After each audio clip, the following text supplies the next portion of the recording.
So, welcome to Good Goblin's podcast, focused on US college admissions, where we talk to exceptional high schoolers who have had a very successful admission season. Today, we are talking to Filippo Fonseca. Filippo, welcome. Thank you so much. It's an honor to be here. Filippo, would you please introduce yourself to our audience? Absolutely. Hi, I'm Filippo. I'm 17. I'm from Italy, but I live in Costa Rica. And yeah, excited to share some of the insights I've gained from the entire college application journey, which can be a bit daunting for sure. And I know it certainly was for me. Awesome. Awesome. So, to get started, I know you mentioned where you're from, where you live. Could you share a little bit more about your background and what drives your passion for learning, Filippo? Absolutely. My entire scope that I sort of frame myself for college, but just my life in general, was engineering. So, love of building, the love of making, the love of, as cliche as it may sound, constructing tools that genuinely make a difference in people's lives, whether it's an incredibly niche aspect of their lives or something with greater repercussions, right, in a positive note. And so, yes, that's essentially what drove my entire high school career, from my extracurriculars to my mindset when it came to the essays. Perhaps later we can go into more detail, but that was essentially the idea. I took that general notion of wanting to build things that genuinely help people in some capacity and sort of frame myself into a person that was able to cover a lot of those areas, and not necessarily just for college applications. It was just because I wanted to do that, but it was a nice sort of positive side effect, if you will. Awesome. Awesome. So, Filippo, jumping into the college admissions, right? I know you mentioned it, and I know the audience would love to hear more. Uh, but maybe you could get started with how many colleges did you apply to? Um, and what was your strategy behind your choices? Hmm.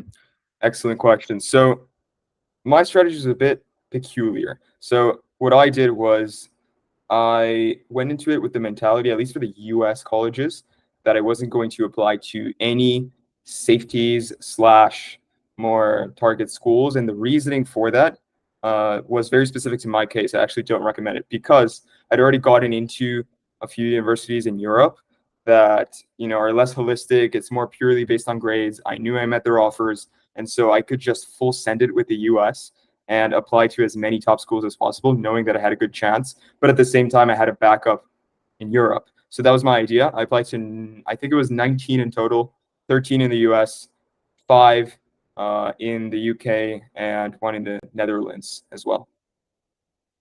Got it.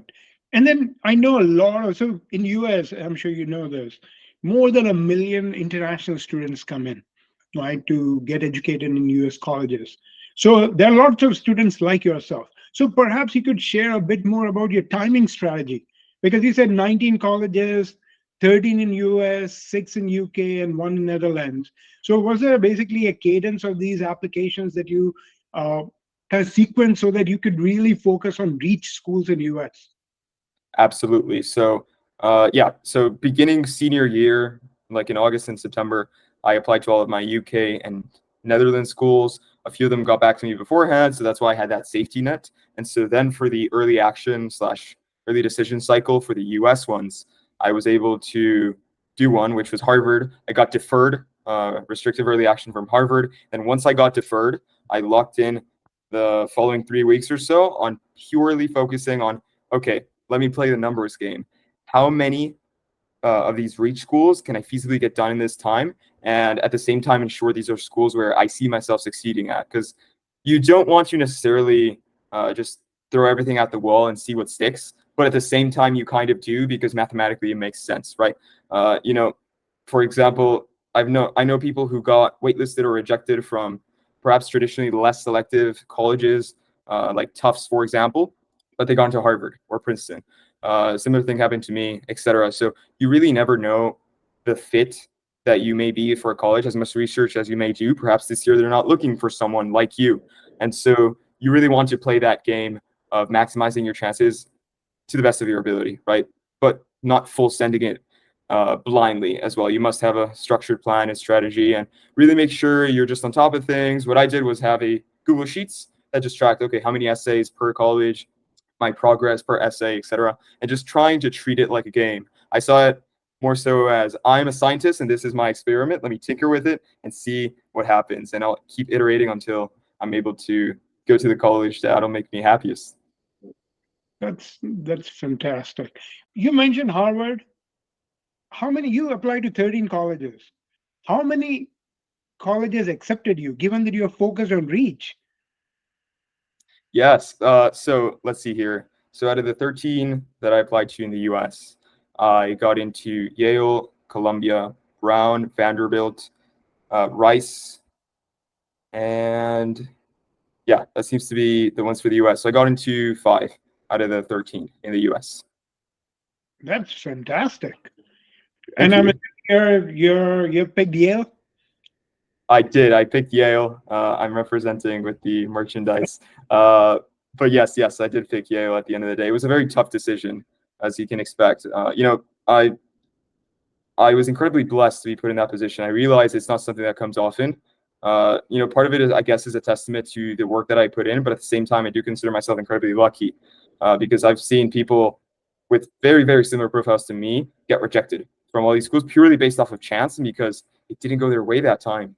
And, even in the ones I did get rejected to, what's to say, for example, just to name, let's say Stanford. I got rejected from Stanford, but into Yale. What's to say in 2025 it wouldn't have been accepted to Stanford, rejected from Yale? You just never know. It could have been rejected from both, right? You could just be unlucky that year. So that's why it's important to use tools like GoodGoblin, for example, and really make sure you're maximizing your chances in the sense that you prepare yourself as much as possible and tell yourself, okay, if I simply give this my all and don't make excuses, at the same time, just try to enjoy the process and not fixate on the end result, instead focus on the journey, that's where I feel like you can really set yourself apart from the rest and make sure you're at the place where, again, it'll make you happiest, which at the end of the day is the goal, right?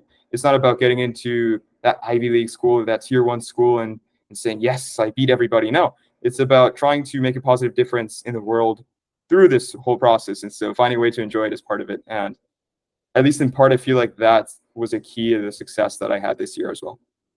That's fantastic. And I think it goes back to the comment you made earlier. It is a numbers game, right? The more chances you give yourself, the higher is the likelihood that you'd get into a school that you really enjoy going to, right? And I think you were just fortunate to be able to do 13 reach schools, right? I think that's really why tools like GoodGoblin exist. We want the process to be simplified, that students can actually consider applying to 20, 25 schools, because the amount of time it takes to do each school has dramatically shrunk. So I congratulations on Yale. Moving on, would you mind sharing just your stats, right? Just because you got into some exceptionally good schools, right? And I'm sure folks are trying to connect the dots, right? I mean, obviously, there's an aspect of extracurricular activities, but there's also hard facts, right? So it would be great if you could share, as comfortable as you are, your scores, right? And how did you prepare for getting those scores? Absolutely. So I'll break this down into chunks. So first off, instead of the traditional AP classes that people take, I took the IB diploma because I'm an international student. I'm sure people are familiar with it anyway, but it's similar to also the UK's A levels, etc. But at the same time, similar to AP classes. So the classes I took were at higher level, I took mathematics HL, physics HL, computer science HL, and English HL. And at standard level, I took economics and Spanish. And so for people that don't know, the IB is a 2-year program at the end of high school that's known to be quite intensive. And so I feel like, as a side note, if you're able to put yourself into classes that really challenge you, colleges love that on their transcripts. And in fact, my admissions officer from Yale said that one of the contributing factors to my acceptance was the fact that I really challenged myself throughout high school into taking the hardest classes possible. And not just because they're hard, but at the same time, because they're hard, it brings out the best in you. And it shows that you're capable of handling that sort of workload and you have a good work ethic. But going back to the stats, so the way the IB works is you take final exams at the end of senior year. So obviously that's after the deadlines. And so you have a predicted grade from your school based on mock exams you do at school. And so I got predicted 45 out of 45, which is the max score. Although, it's not necessarily that you have to be at that top band, but it certainly does help, right? And then regarding standardized test scores, I have a love-hate relationship with the SAT because I started off terribly. I got it, well, terribly from where I wanted to be. I realized it was still quite decent, but I got a 1250 on the PSAT my fall semester of junior year. And then I took the SAT for the first time in March of junior year as well, so second semester, and I got a 1470, I believe. So that's 770 in reading, writing, 700 in math. And as a prospective engineering major and someone interested in building, that was certainly not up to par for the schools I wanted to go to. And also just, it's not that, the thing with the SAT is that you may have the skills to get that 800, but it's all about test strategy. The pacing is quite brutal. At the same time, nerves on the test day and also the tricks that they play on you in the questions. Perhaps you could have gotten it if you weren't so rushed and trying to get it through, etc. So I tried to focus, but with IB, it was really hard. I ended up going down in June of last year. So between 11th and 12th grade, I went down. I got like a 740, 720. But then going into senior year, I said, okay, let's get serious here. And it was at the last possible time in December, literally like 2 weeks before the regular decision deadlines, where I finally got a 790 in math, and I super scored that with my 770 from the first SAT I did. So it was the first and last one that took the crown. The super score itself was a 1560. And so that, I feel like, took me over the edge a little bit, because sure, can you get by with a lower SAT score? Absolutely. But does it help to have a very, very high one? Sure does. So you want to try to maximize it, because it's silly not to. Those questions are max pre-calculus level, not even, right? It's like 10th grade math level. It's just getting used to the exam pace. And my tip there would be doing as many past papers as possible. It's very easy on Blue Book now because of the digital SAT. But if people in the US are still taking the paper one, I'm not too sure. There's also a bunch of past papers, etc. So yeah, try to do that, and then link it with Khan Academy and do specific practice and focus on your weak areas. Because if you target your strengths, you're not doing yourself any favors. So yeah, I think that covers it for stats. I'm not sure if I left something out. No, I think you were pretty comprehensive. Thank you so much for sharing. One of the things, there are lots of students who are looking at Ivy League. There is just an attraction to Ivy Leagues, right? So when did you first set your sights on Ivy League schools? And what motivated you towards that decision?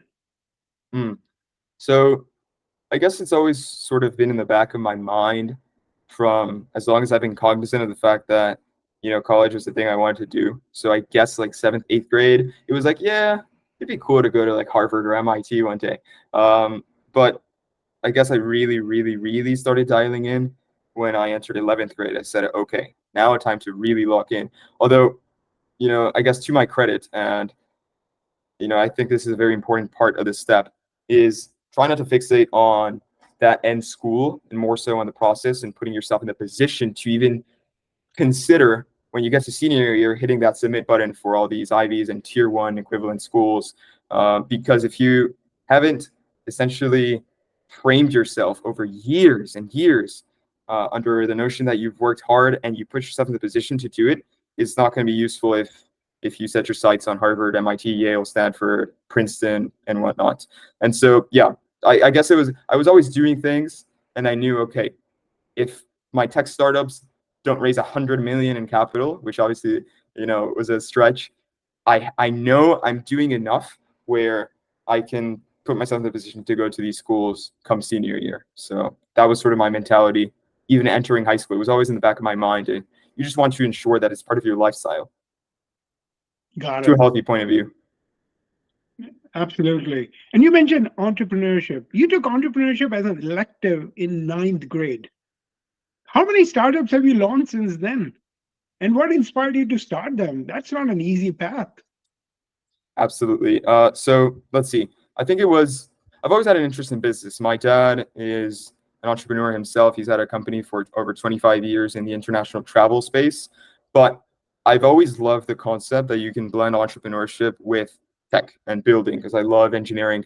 And so once the pandemic hit, even though it was horrible for my father's business in international travel, I was able to really lock in. And I remember vividly having a call with my co-founder, who's my best friend, the night they announced the lockdown in Costa Rica. And I told him, this is perhaps the greatest opportunity to take advantage of the great pause, we called it, because it was going to be months and months of people that we knew were going to be wasting time at home, etc., doing absolutely nothing, barely scraping by online classes, etc. Take advantage of that time, we told ourselves, to actually do something productive and further your lives. When else are you going to get like a year to sit at home and better yourself? So that's exactly what we did. We founded our first startup, which was a productivity software app. We reached about 30,000 monthly active users. So it was fantastic for us to get our feet wet with both entrepreneurship and building. It was our first big software engineering project, and it taught us a lot. It was one of my main extracurriculars also I used for college. So that's what I'm talking about. If you put yourself in the position, you can use this 3-4 years down the line. I mean, this was in 2020 and 2021.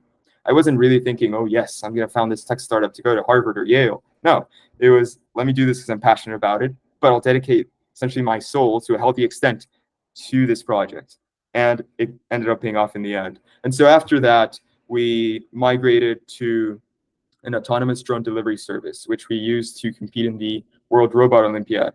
And so you can think of it as Uber Eats, but with drones, right? And so in Costa Rica, it's incredibly important because we identified that it was very hard for restaurants and local businesses here, especially with the road situation and the pandemic situation, and the fact that Uber Eats takes a 30% cut from each order. So it was eating into the profit margins. And so we said, okay, how can we give back to the community while at the same time reducing road congestion and making delivery, which is incredibly popular in the post-pandemic world, more efficient? And so we said, what better way to do so than drones? Instead of motorcycles for delivery and also optimizing the process, a more intuitive app, etc. And so we competed in the second largest robotics competition in the world and won second place worldwide, representing Costa Rica. And so that, I feel like, was my main sort of large extracurricular that allowed me to continue further in this whole process, right? And I think there were two key factors to that I would offer as advice. One would be try to find competitions and things to showcase yourself. You know, competition with others is not everything, of course. It's not healthy to look at life that way. But in the context of college admissions, it certainly helps if you put in the work and are recognized above your peers in some capacity, or at least to be at the top of your niche on whether it's a national or, in this case, international scale, right? So that's number one. And two is try to find something that you yourself can build or do or contribute to, and something that contributes to your local community and can be extrapolated to the world as a whole. So in our case, it was the local restaurants here in Costa Rica, but it can be extrapolated to the environmental issue worldwide and also restaurants worldwide, etc. So all these different things congregated to create this very nice blend of extracurriculars. And, you know, I've also built tons of other smaller apps that have contributed to this. I played on the national team here in Costa Rica for basketball. It's not as impressive as the US national team, absolutely not, because, you know, the level is quite different. But I do feel like I was able to showcase some of my well-roundedness. I did piano quite seriously. I've done competitions as well, going back to that. I also did Modo UN and hosted a few conferences here in Costa Rica. So yeah, just trying to live life at the fullest. And at the same time, it looks very nice on paper. So I think that's the best combination. That's very impressive. Uh, so how do you? I mean, this is a question that comes up often. How do you manage your time between running startups, keeping up with schoolwork, participating in these extracurricular activities? How do you do it? Yeah, so I think that's the most common question people ask, and it's also quite ironically the most common question I have asked. You know, people that I've looked up to over the years and continue to look up to. It's always the, you know, the eternal question of how do we manage our time? How does one optimize, you know, the very limited and finite 24 hours that one has, right?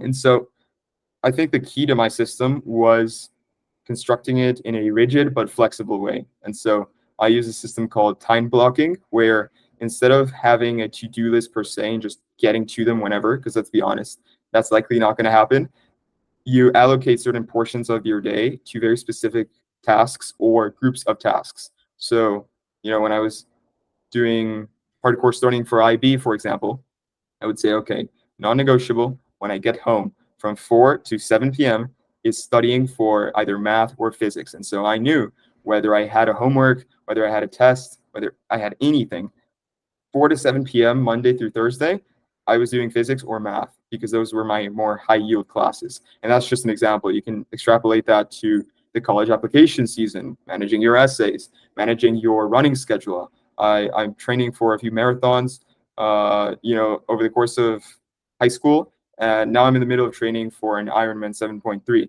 And so the only way you're able to do that is by time blocking. I know that from 2 to 4:30 p.m. on Sundays, I'm on an 100-kilometer bike ride, yes or yes. There's no other choice because it's time blocked. I have no other option. But at the same time, it's flexible enough to where in my schedule I have periods of downtime and in between periods and more general blocks. Sometimes I'll just say work block from 2 to 7 or family block 7 to 11 p.m., whatever, stuff like that. So just trying to have a rough picture of your week, have a to-do list, use an app like Notion, and congregate that into a cohesive system that allows you to have fun while doing it and have more time for fun activities.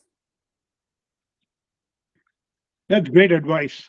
Um, I I know a lot of students want to do startups, but not everybody is able to, right? And now, one of the things that would be helpful is from your perspective, what do you think colleges took away from your experience with startups that helped your college applications that others could, if you had to distill down your startup experience as it relates to college application, what are some of the things that colleges really appreciated from your perspective that other students can learn from and think how to frame their application? They may not have startups, but they may have experiences that can get them that narrative. Absolutely. Yeah, what you just said is key that, not the fact that this is startups, I'll go into it in a sec, but the fact that it's startups doesn't mean that you can't apply it to anything else. And I feel like, you know, in this context, there's like two key components. Number one is obviously the numbers that pop off. So, if you're able to get 30,000 monthly active users or the equivalent in whatever you're doing, or win an international competition or do anything that has tangible facts and shows impact, that's going to get you a long way. But as a segue, point two, and I guess it should be point 1A, you're only going to get there if you really give it everything you've got. And as cliche as it sounds, it's just not pretty. The hours are going to be brutal. Sometimes you're going to have to sacrifice going to those parties on a Friday when everyone is out and you're in your room trying to figure out why in the world your Docker container is not deploying. It's because you missed a semicolon 3 hours ago and you went all the way back trying to fix it. And so just little tidbits like that. And the way you get over that and the way you get to the point where you have those stats and numbers is simply by putting in the work and being gritty. I think that's the word, gritty, and showing passion. And the way you show passion is through consistency. If you notice on my application, all of my startups, were like a year and a half until like we got acquired or we stopped and moved on to something else. But it was big time commitments of dedication that gave it time for us to put in the work and show that impact. And so I feel like colleges took that away, that, wow, he really dedicates to what he does, and he's really passionate about trying to help people through his startups. And you can apply that again to any area of extracurriculars or any area of your life. I think it's a good mentality to have overall. I agree. I agree. You mentioned about coding. You mentioned about semicolon in a Docker container. We live in an artificial intelligence world. Uh, do you think coding is a must-have skill for all engineering applicants, regardless of which field of engineering they're focused on? On my biased perspective, but perhaps objectively, yes, because I consider myself a multidisciplinary engineer. I did mostly software initially, but now I've delved more into electrical and mechanical and mechatronics engineering. And that covers a huge aspect of engineering.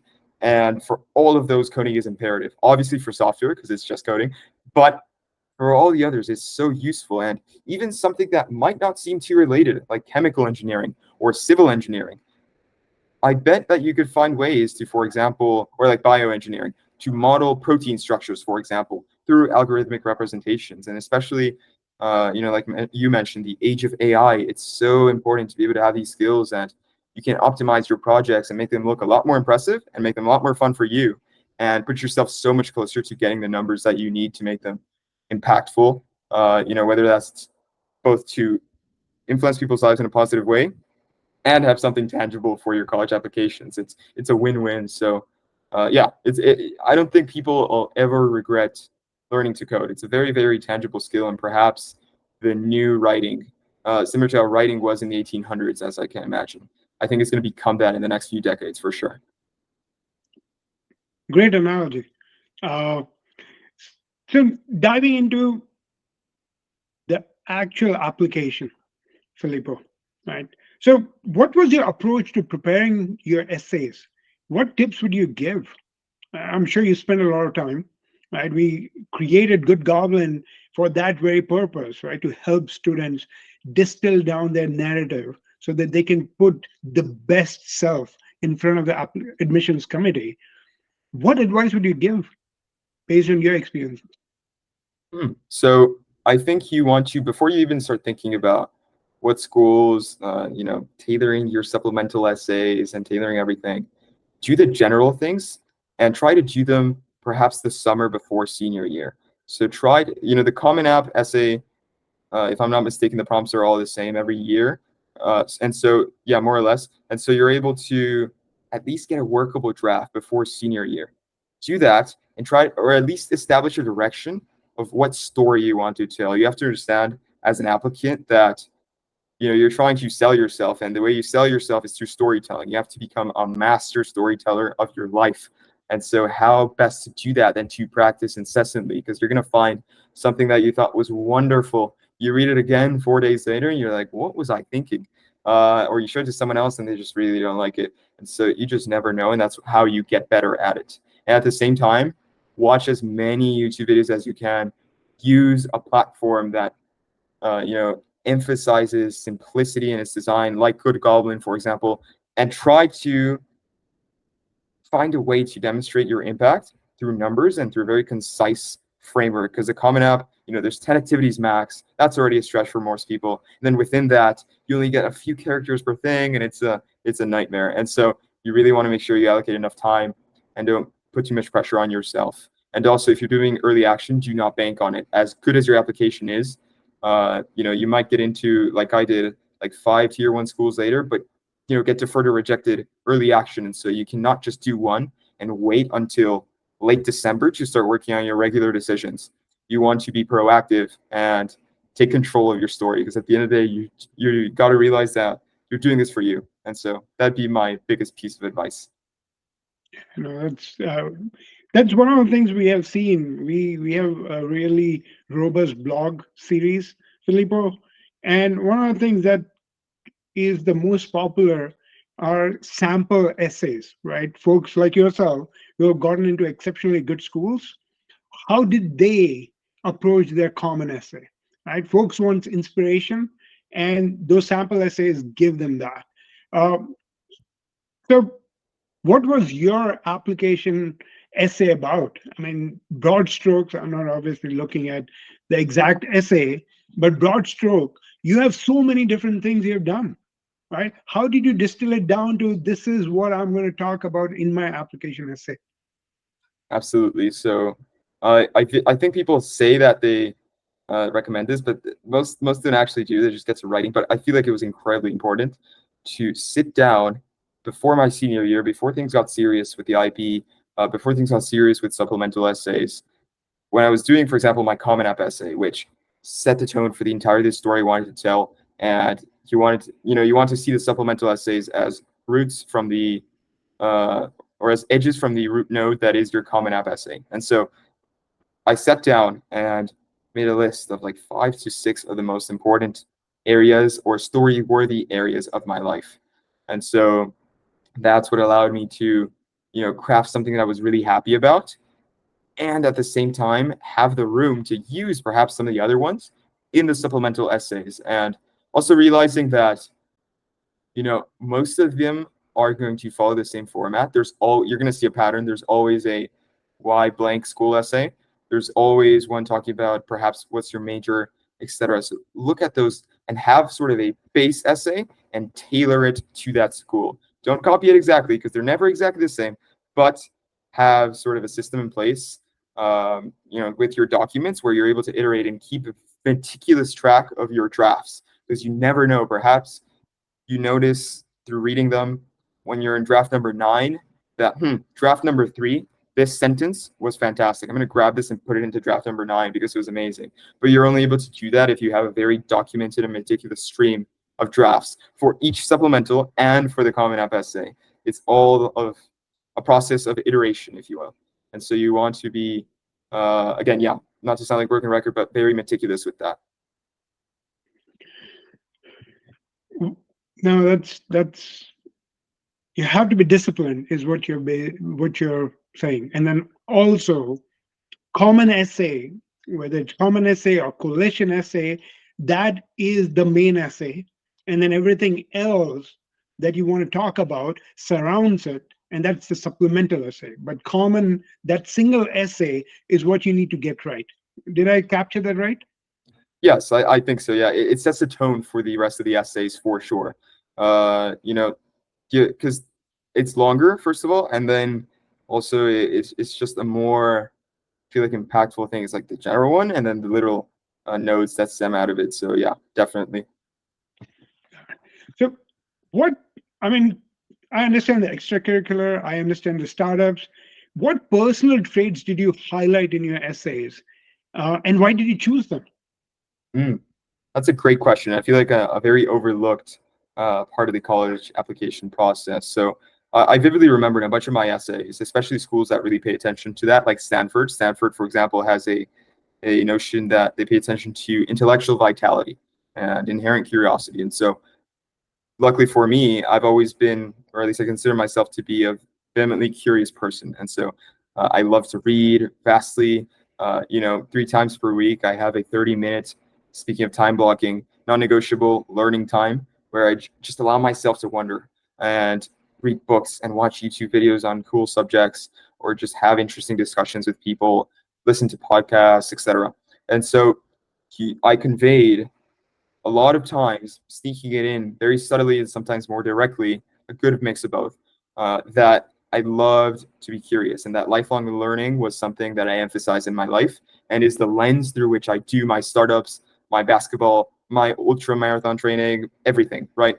And so I feel like that was a huge part in showing my personality. And you want to show yourself. If you're not like that, excellent. Perhaps you're something else. But show those qualities. You want to really make them get to know you and, see if you're a good fit for that school. Because, another thing I said was, very subtly, of course, not directly, but I, in a nutshell, made reference to the fact that yes, I'm an engineer, but I have very multifaceted interests. I love literature. I love psychology, neuroscience, philosophy, all these different things, and really conveyed that. And so, perhaps that was the reason actually that I may have gotten rejected from MIT, but got into schools like Yale that have a more liberal arts approach to building, while at the same time still focus on building and engineering. And so you want to find your niche, and the way you do that is by showing your true self, as cliche as it may sound. That's a great answer.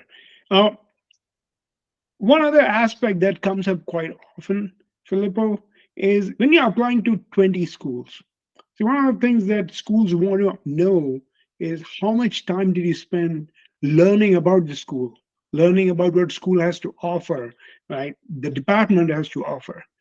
How did you approach getting intimate details about the college you're applying to so that it will show up in the essays, right? While doing 13 of them, right? Actually, you did 19, right? That's a significant number, and that would take a significant amount of time. What would be the strategy that you would recommend folks take? Absolutely. So actually, this is another fantastic question because this is very underrated.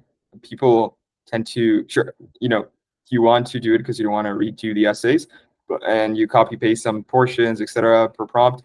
But if it really shows if you don't know the school, and you perhaps want to get to know some of the lingo that students use, some of the cool traditions on campus that only students would know, or people very acquainted with the school community would know. etc. And the way you do that is a different multifaceted approach. So first off, I try to talk to at least one student or a past student, alumni, from each of the schools that I applied to. It wasn't possible, obviously, because it was A, too many, and B, it's hard to find these people. But I was lucky enough to know a few of them through friends I've made in the engineering community, and also just reach out to them on LinkedIn. Most of them are happy to help.